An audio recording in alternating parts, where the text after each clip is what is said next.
در شهر سرانسک جمهوری مردوویای فدراسیای روسیه مسابقه بین المللی اوید با فوتبال بین کارمندان ساحه تندرستی برگزار شد. در این مسابقه دسته طبیبان جمهوری تاجیکستان در قطار تیم‌های ازبکستان، قرقیزستان، مردوویا، باشکیریا اشتراک و مهارت سنجی کرده و گرفتن مقام فخری دوم مشرف گردید. یادآور می‌شویم که مسابقه مذکور با تشبث وزارت تندرستی جمهوری مردوویا با مقصد مستحکم نمودن علاقه دوستی و جلب کارمندان ساحه تندرستی به فوتبال راه اندازی گردیده بود. دسته طبیبان کشور ما بین ورزشکاران از 40 ساله بالا تیم مردوویا را با حساب 1-0 شکست داده بازی دیگرش را با ازبکستان با حساب 0-0 مساوی انجام داد.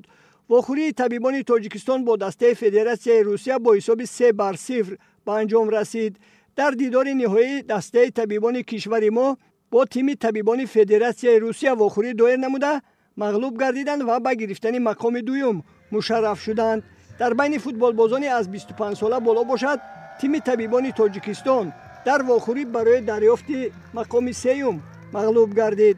برگزاری این مسابقه برای مستحکم شوی علاقه دوستی کارمندان ساحه تندرستی کشورهای دوست و همسایه زمینه مساعد گذاشت.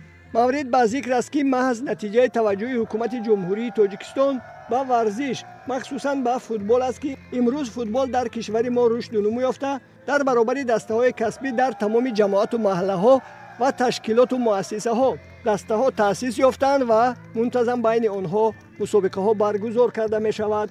در مجموع دسته منتخب طبیبان تاجیکستان در این شورابینی ورزشی مهارت بلند نشان داد.